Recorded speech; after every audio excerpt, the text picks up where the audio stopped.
Now these next parts, to me, they're the hardest part. The first draft of the edit. There's always a step in here where I'm certain that this project, it just can't work and can't be fixed. I've made hundreds of projects and I still fall into the trap of thinking there's no solution, I'm just a fraud who doesn't know what they're doing, and then I solve it and it all works out. I can't think of a project that hasn't had that exact trajectory. So don't worry if it feels overwhelming. It always does. The following steps, they help me make it feel more manageable so that there's a clear course of action to follow that's going to end up with a finished video.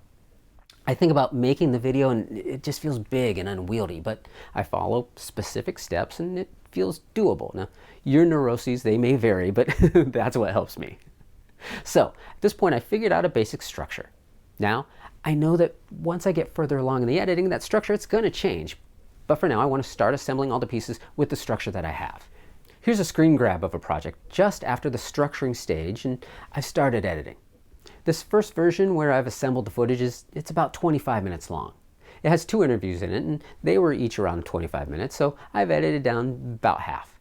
That's not a lot, but that's normal for this first version.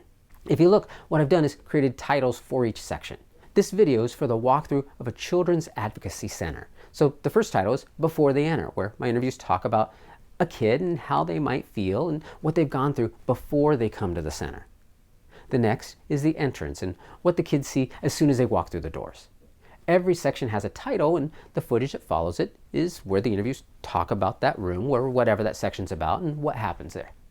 I've cut out my asking of the questions, so on the timeline, it's just their responses that fit this section, all the good ones, pretty much in their entirety. This entire first pass, it's just about assembling the sections, putting the parts of the interview that go together on the timeline together.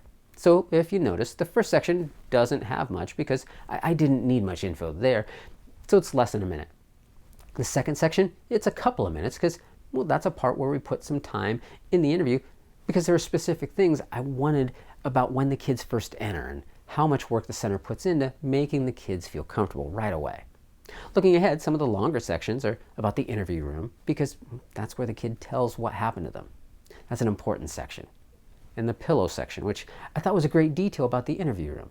They don't have a lot in that room so that the kids don't get distracted while talking, but they have a pillow and a blanket that the kids can use to hold, to hug, to play with, or even to hide behind. That interview, when they told me that, really brought home for me what the kid goes through while they're being interviewed. Once they told me about it, I asked a lot of follow-up questions to pull that information out of them. I want the audience to feel what I felt when they talked about it.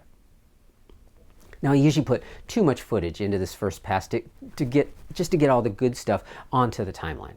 If my log tells me that they talked about the entrance from 9 minutes and 7 seconds until 9 minutes and 33 seconds, well, I'll play through at 9:07-ish.